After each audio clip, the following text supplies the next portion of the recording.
The Dane and Derek Show is an uncensored, unfiltered podcast. Content warnings can be found in the episode description.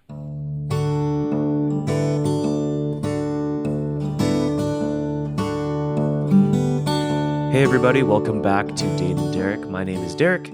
I make movies and play a lot of tabletop games, and joining me, as always, is my good friend, Dane Fogdahl.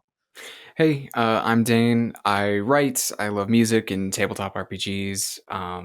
Soon to be law student, which I think is probably going to change a little bit of what we talk about here. Yeah, definitely. At least change my perspective. Yeah, More than a little. So yeah, that's me. that is you. Mm-hmm. And today we are talking about our dream Star Wars movie. I feel like this is a really apt conversation at the moment because there's a lot of Star Wars discourse right now. Yeah, as we're recording this, we're in like episode 4-ish of Obi-Wan Kenobi. Yeah. Yeah, I haven't seen the 4th episode yet. I have. I don't know. What is your opinion of the show so far? I mean, like so far, I've been basically enjoying like the idea of Obi-Wan being like super haunted Yeah. by the Clone Wars and what happened with Anakin. I really I'm enjoying it. Like I totally see why some people have like I don't know if I'd go so far as to say like direct problems necessarily, but like like complaints. Like it's not a perfect show, you know? Yeah. I think it like shows a lot of fun stuff, but like, like the funny thing is like the only thing anybody seems to be able to agree on is that the original trilogy is sacrosanct or holy. Like it's just like it's the only thing everybody seems to agree on, and even then, you know, Yeah. People like have their beef. yeah, like I've kind of come to the feeling of like either either you are happy that there's like just Star Wars stuff coming out and you can enjoy some of it and not enjoy other bits of it as much, or you don't like it or whatever, or I don't know. Sometimes I feel like people have like they feel like they own certain stories. Star Wars, Yes. it seems to happen to particularly Yes. often, and I think it's because so many people routinely grew up with it. Yeah. Um, And I it, think a lot of the ancillary media too, like the comics and yeah, video games and the novels, I think it's really, and the fan film community is huge. huge, huge, huge. And so I think like people really latch onto it being theirs, and it's good things, bad things, right? There's two sides to this equation here, for Right, sure. because But like I totally feel like we've talked before about the idea that like I don't think a piece of art is complete until it's been received by its an audience, you uh-huh. know. And in that way, like I think pieces of art complete every time a new audience interacts with it, even if it's an audience of one. Um, Mm, so on some level, I do think all art uh, does sort of belong to the audience, like in the sense of like I don't think a book is finished until it's read. A video game is not complete until played, and yeah. I certain mediums have more or less uh user audience connection, right? Like Mm-hmm. you know, with a book, the analysis of the text by the reader is kind of a big change on it on how that piece is read. Whereas, um, I think other others types of artworks a little less so. You know, like I think like some visual art that is just sort of static visual art sometimes is like there's less to this text, like minus the words, right? And so Yeah. like the interaction is different. Whereas like I would argue that games are probably the one that requires the most of its audience, Mm-hmm. in the sense of like how they can determine the outcome. Like we both love Supergiant games, so like Pyre has something like what is it, like a million different endings or something Something like that. Yeah. There's a lot ridiculous. of Yeah, permutations of the ending. yeah, and those permutations are really quite minor at the Yeah, at they're the very end. specific but minor, yeah. Yeah, so like when it comes to things like Star Wars, on the one hand, I definitely feel like, yeah, like everybody has an experience with it, and that experience is unique to them. But at the same time, there's a limit to that, right? Like, like it or not like it, George Lucas put his thumbprint all over the prequel trilogy, and you don't really get a say in that. Yeah. And now, like, oddly, Star Wars feels to me kind of like Arthurian legend, in a sense of like it doesn't really belong to anybody anymore. Like, Yeah, it's not an English or French tale. no, no, and in the sense of like, yeah, Disney owns it and all that, but like because Disney hands it off to different creators, like it it no longer belongs to anyone. Yeah. You can still make an argument that it mostly belongs to Lucas, but Even then, even then now, yeah, like there are more hours of Star Wars media that are not touched by Lucas right. than vice versa. Yeah. Um, and so for me, I look at it and I think, okay, like I'm sorry you didn't like Ryan Johnson's take in episode 8. Mhm. Um, I'm sorry, like, or if you're me and I'm like, J.J. Abrams, you let me down in 9. Like, like in those instances, or like I have a lot of love for most of what Dave Filoni does with Star Wars, or like the episodes of The Mandalorian that Taika Waititi did, Mhm. fucking great in my Yeah. opinion.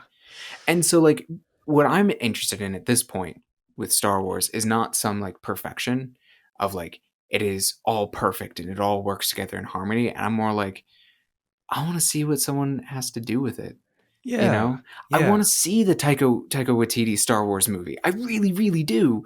I really want to Yeah. see what he does start to finish. That's mostly him, right? Right. Because I fucking love Thor. I loved Thor Mhm. Ragnarok. Like I totally believe that he would do something awesome. I don't know. I've been talking for a minute. What are your thoughts here? It's such a big span of time that that like the universe exists within, Totally.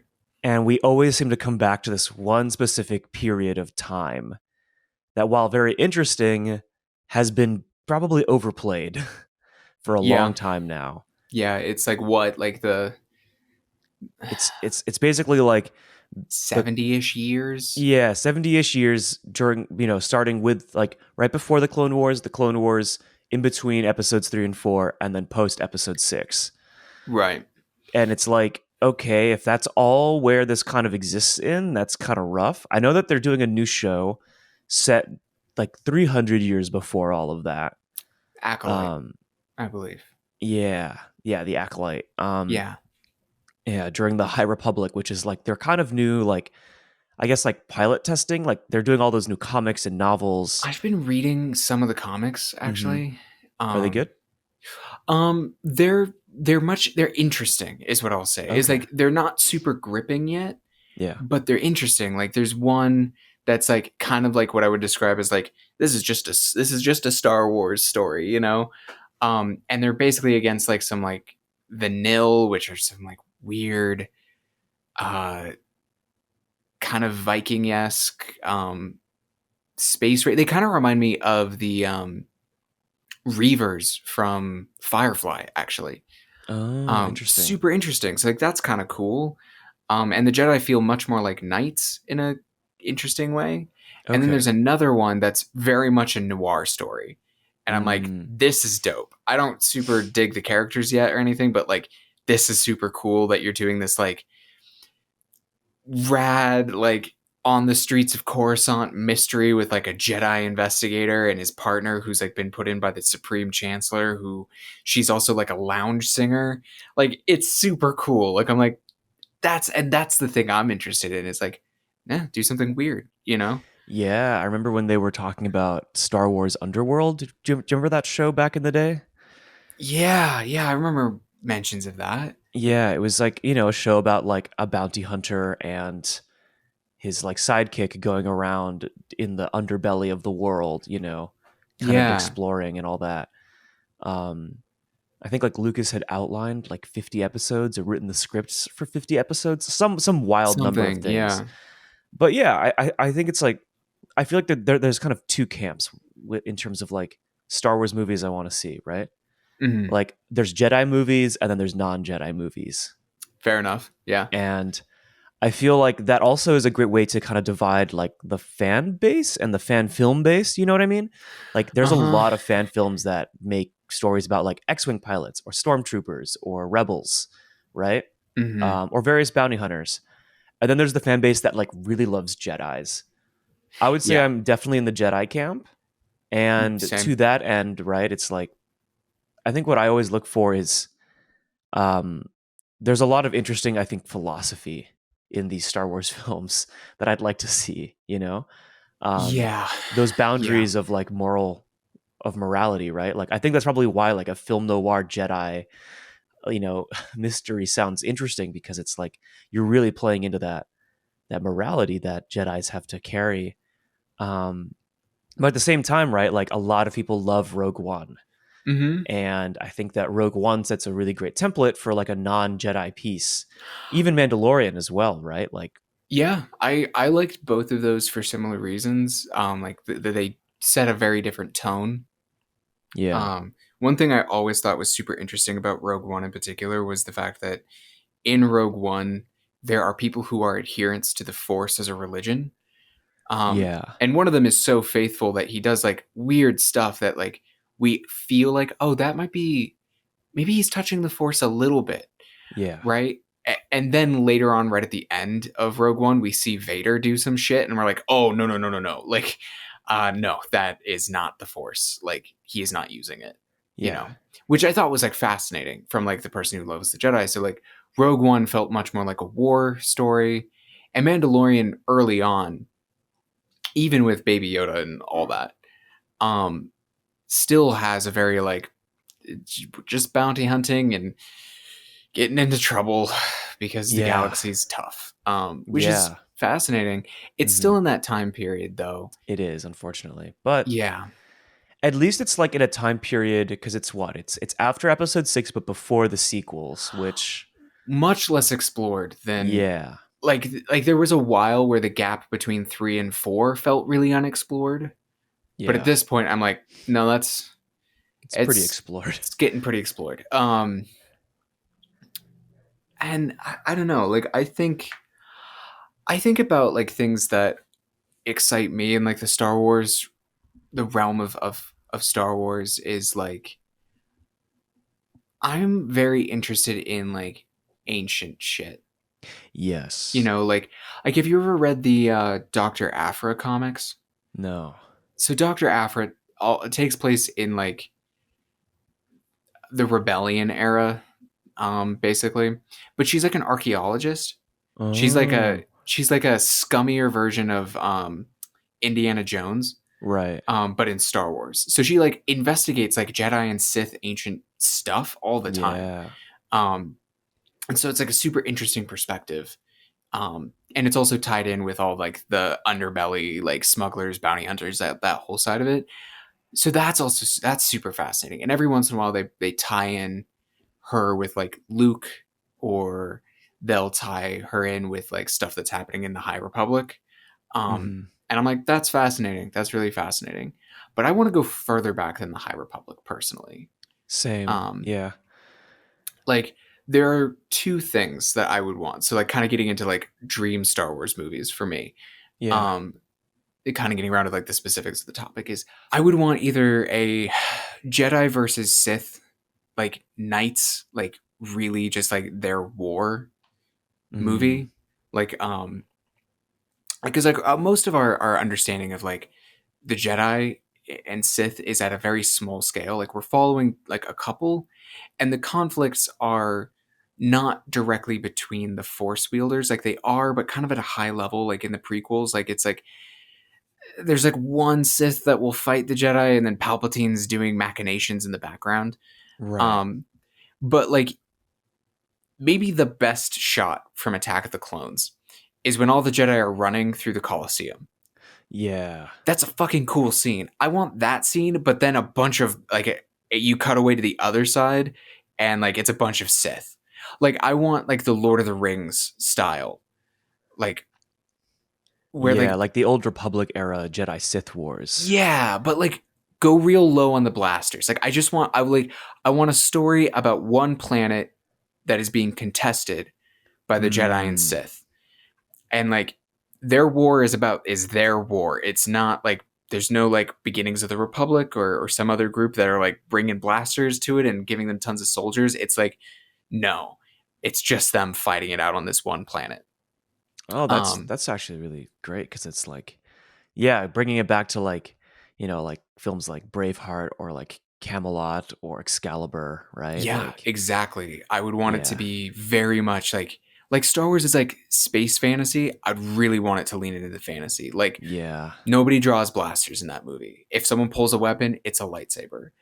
yeah, And I'd love to see like different versions of like things, like right, like sometimes like Jedi guardians and counselors get mentioned, hmm, as like concepts, but I'd really love to see the Jedi that like fights on the battlefield almost exclusively with the Force, right? right, um and like have there be different feelings of Jedi and Sith, and just get that vibe,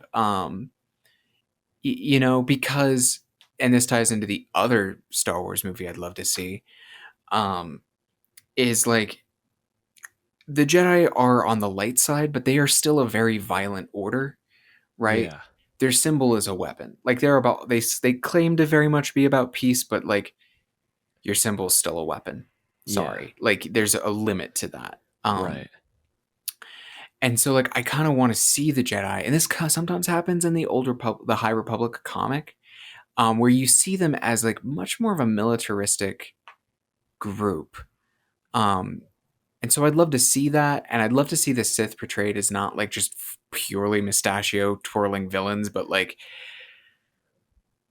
like people with like a very differing philosophy that tend to lean on like on the whole, yeah, the Sith are probably bad, but yeah, they're like a version of it where like the you see a Jedi who sucks in the sense of like they're just super hyper regimented and like all about control, and like a Sith that you really really like who's just all about passion and following their feelings and caring about stuff. You know, yeah. getting to see the range of that would be cool. But the other thing I'd love to see is in like the expanded universe, we run into like the Night Sisters, for example. Oh, yeah. I want to see like a Jedi Sith movie wherein they're in competition or interacting with other force wielding sects in a big way. Oh, So yeah. I'd imagine this would be even older, like further back, like pre lightsaber technology, maybe even, where like everyone's figuring out like differing ways of interacting with all of this. Like I'd love to interact more with the force as a concept and not just these two main philosophies around it. Yeah. Like in Star Wars Rebels, like there's the Bendu, Hmm. who's like distinctly like neither light or dark side, Right. and like lots of stuff like that. I'd love to see that. But that's all super on the fantasy side. That's super like I wouldn't want to see much of the ships or anything. Like I just want that. Yeah. Um, and I'd want it to be in the past. So I'm curious about your vibe here. Yeah, I also agree with it being in the past. I'm I'm not so interested in the future because I feel like a lot of Star Wars media will continue to explore the future post Hmm. Skywalker, right? Yeah, Um unless like, like the High Republic ends up being like a smash hit whenever they make that show, right? I they do think need it like to. They do need to get it out of the mediums it's in, because the mediums that it's in are really small audience. So, yeah. So I feel like if the High Republic does succeed, then they'll probably see a way to go into the past.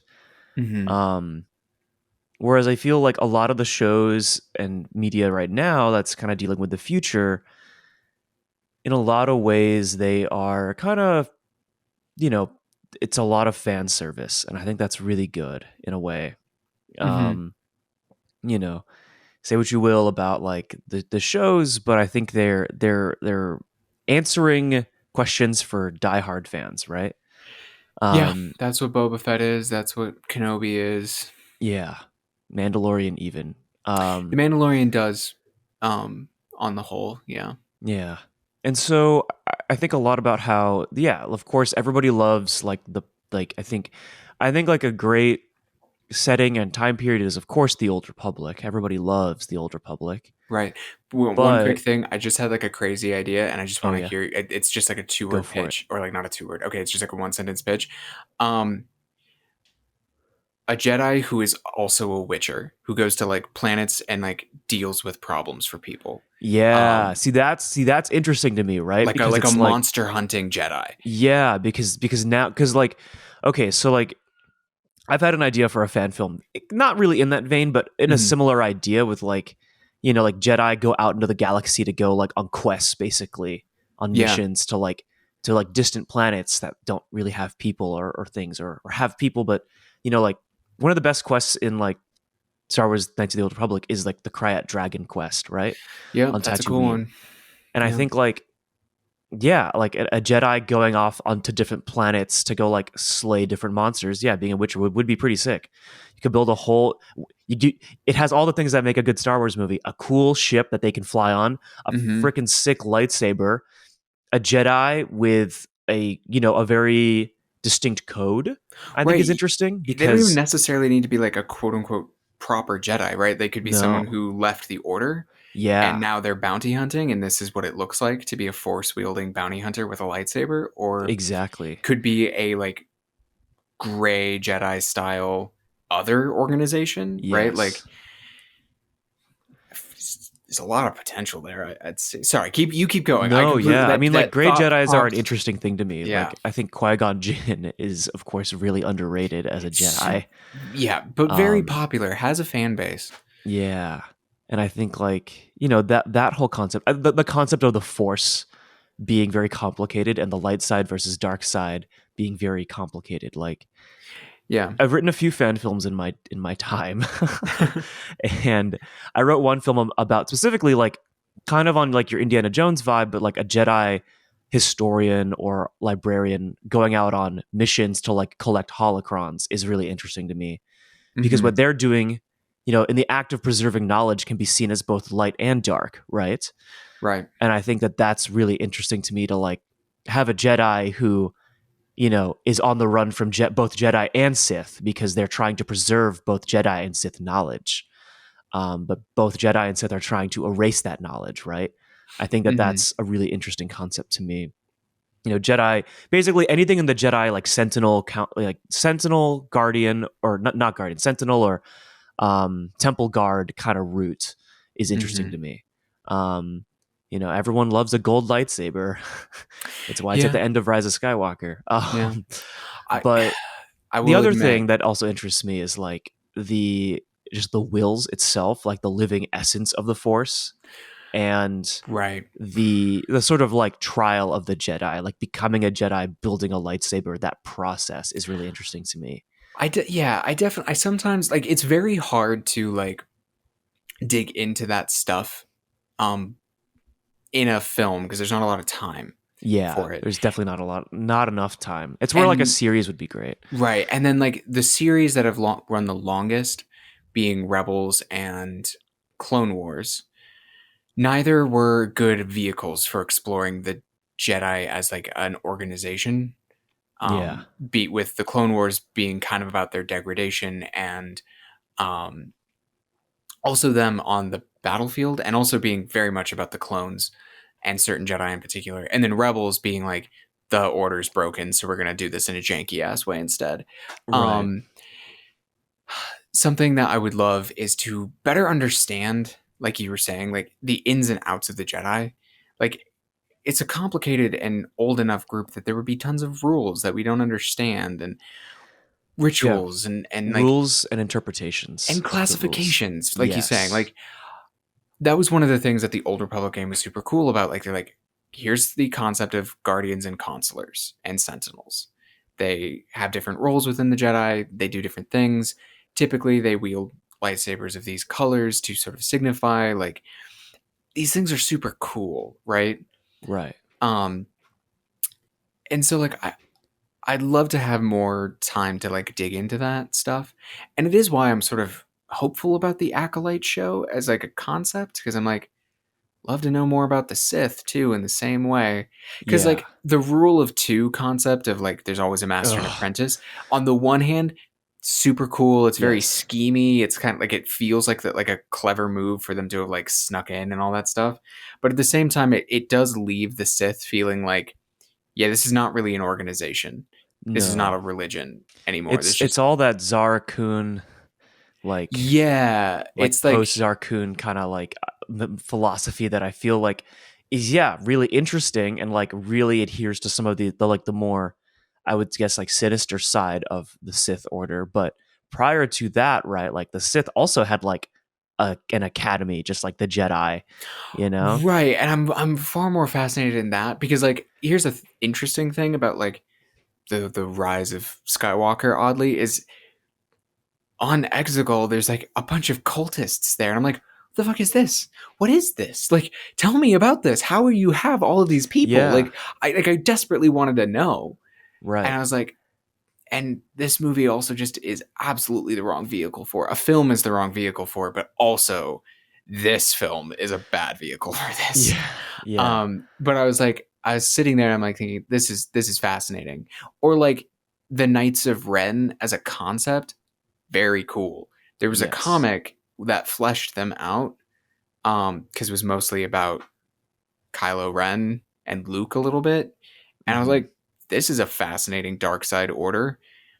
Like, because like they dueled Luke in like the interim period when like Ben Solo is like 15 or something, and Luke fights them, and he basically like comments like, "Yeah, you guys use the dark side, but you wield it like a hammer, you know, like it's all Hmm. blunt force, right?"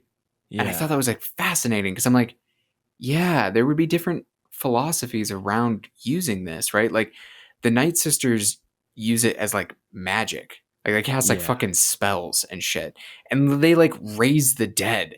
They have like zombies and stuff. Like it's wild, right? yeah, And then like the Sith use it in this very like, to use a D&D term, like psionics way. It's very calculated, and occasionally they do wild stuff like lightning. And the Jedi are all psychics, right? yeah, But why, like, is there a light side group that like casts spells like the Night Sisters? Is there a light side group that runs around, like the Knights of Ren, being kind of blunt about this whole thing? I don't know. Like all of this is super cool, and I don't know. I want more in some ways. And like you were talking about that, like the Skywalker saga is what they call it, right? It yeah. feels like this black hole that pulls everything towards it sometimes. Yes, definitely.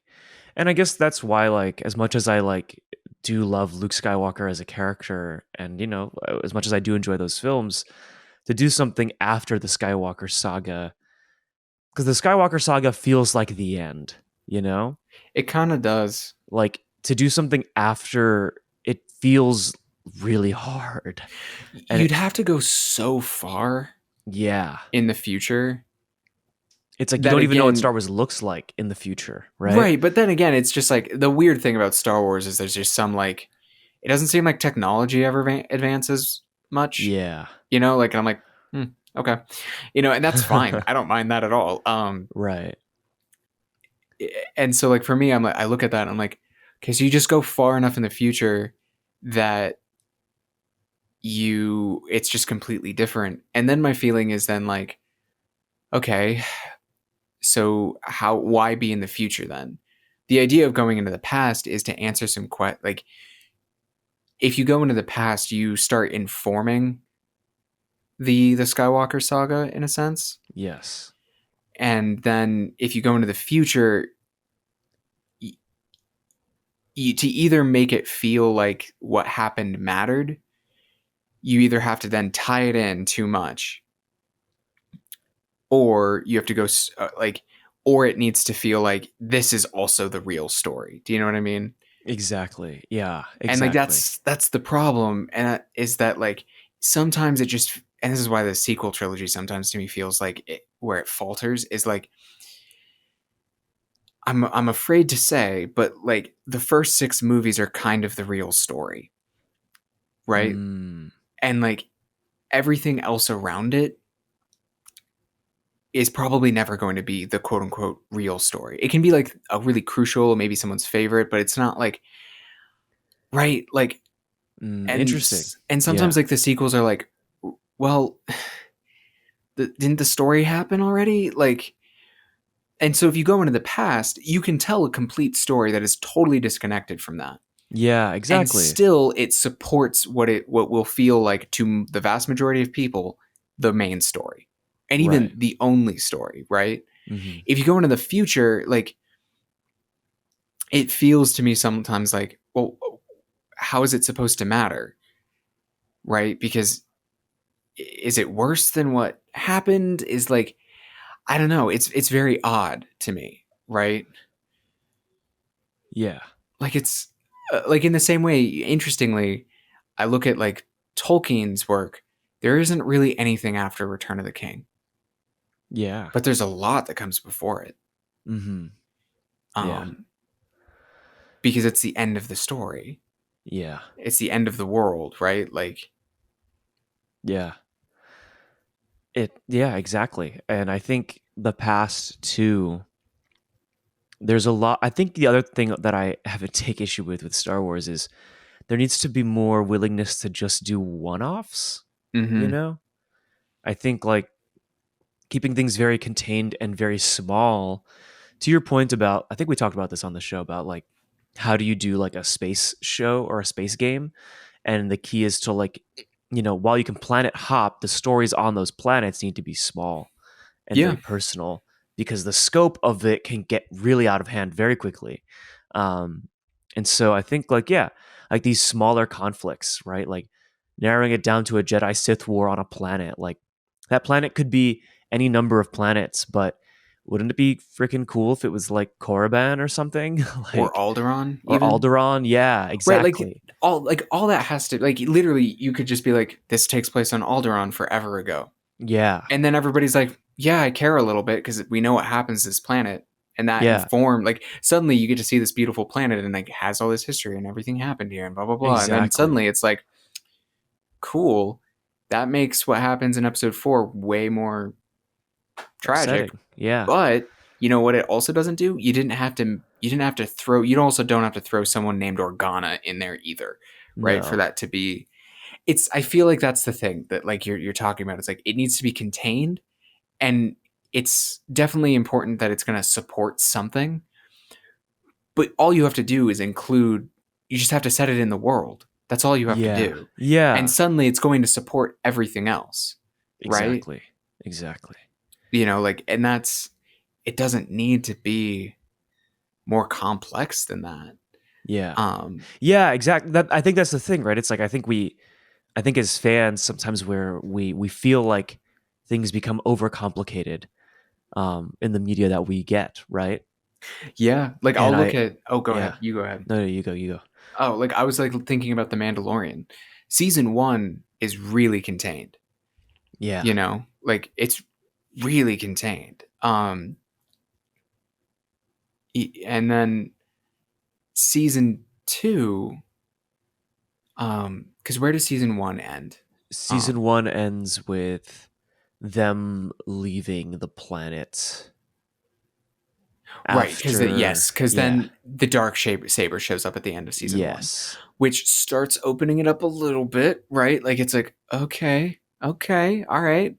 And then season 2, Luke shows up, and then like suddenly the Mandalorian knows Ahsoka, and all of this stuff happens. And like by this point, it's big now, right? Like yeah, the Mandalorian is big, and something that I actually think really, really worked about Mandalorian in the first season is it's Wolf and Cub in space. yeah, The end. exactly. Like it's not Yep, like and it didn't need to be much more than that. you didn't, and I think that's what like the past could offer is like Yeah, it- because on some level there is the side of it of like, well, if Ahsoka and Luke are alive, it doesn't make any fucking sense that the Mandalorian wouldn't eventually run into them if he's looking for Jedi. Like yeah, you kind of run into that problem. But if you had set Mandalorian, you know, In the In the past. past, then it could have been any random Jedi he eventually Yeah, meets, right? Like, exactly. and then it's a different story, but it's informing all kinds of other things, right? Yeah. I think sometimes creators, or like this something that's like just happening between like Kenobi and Boba Fett and all of this, is just like it's a confusion between what connects and supports the whole of Star Wars. It's confusing that with um understanding that to mean like you need every little thing to tie together. You know what I mean? Yeah. Um like the fact that the Mandalorian got a Naboo starfighter. Yeah. It's fun and rad, don't get me wrong, but I'm like, did it need to be that? That's not supporting Right. the world. That's just it basically what I'm saying is they're using like iconography and these other things, tying it always back to um the ninology. I don't know. Yeah. Uh, It always ties back to like the 6 films, basically. right. They tie it back to the 6 films. They don't tie it back to Star Wars, if that makes Yeah. sense. Yeah. Um, right, because that doesn't tell us anything about Mhm. the world. That just tells us about this same story. Yeah. You know, Exactly. I don't know. Yeah. I think we can surmise that, is that the right word? Surmise? I think so. It's close enough to a real word, at least if Close it's enough not to a a real real word. world? I think Okay. surmise is a real word, though. Yeah. Yeah, I mean, I guess in short, um, our dream Star Wars movie consists of something in the past, something that explores different elements of the world that we're interested in Hmm. that aren't necessarily related to the main story, and that are far enough in the past that we don't have to run into things in the main story. Yeah, And we both really want a Jedi Sith war we really with do. Yeah. with more than 2 Sith. Yes, I would. I would love to see all of that. And like, Yeah. I don't need. I also, I personally don't have any hold to any particular canon. Like if Yeah. if we went back and like the new canon, quote unquote, is that like the Sith were not an evil organization until the Rule of Two took over and fucked it all up, I'd buy that. I'd be like, that's Yeah. dope. That's super cool. Right? Like I think that'd be fascinating. Um I'd watch a movie or series about, like Darth Bane taking over the Sith organization and turning it into a horrible thing. I'd watch that, Yeah. you know? Yeah. It sounds like there's a lot in the well, but we keep just skimming the water off the top. Yeah, yeah. Like again, like I'm enjoying the Kenobi show, but it's not what I would have asked for. Yeah. You know, Yeah, same. like it just isn't. Um, Hmm. and so like it's why I'm hopeful about this other Star Wars stuff that they've kind of kept pretty shrouded. Yeah. You know, the Acolyte, whatever the fuck, Ryan Johnson, Taika Waititi, and the guys who did the Game of Thrones apparently have. You know. Yeah. I don't think the Game of Thrones and Ryan Johnson, I don't think they have a Star Wars trilogy anymore. Oh well, I think it's just Taika. I think Taika just has one film though, Yes, which I correct. think would be perfect for him. Because if Yes, he doesn't have to think in the term of 3 movies, that man makes good films, good exactly. individual films. So Yeah. Well, yeah, it's an I think we should definitely revisit this later after some of this other media has come out. yeah, yeah, Um, definitely, and if we ever make a fan film or a piece of fan fiction, we should definitely revisit this topic. totally. But yeah, with that, you can follow the show at Dane and Derek everywhere, and you can see what movies I'm watching on letterbox.com/Benig-Aiello. There's also links to my work there. Sweet. You can find my work at danewrites.com. There's a link out to my Substack where weekly I post mostly poetry, but fiction from time to time as well. Uh, Links out to my old podcast, Diceology, and um, music I've written in the past. There's a lot of stuff there, but it's all Yeah. nicely linked. It's very easy Yes. to look at. It's very convenient. Yeah. Thank you all for hanging out with us this week. We will see you next time. Catch you later.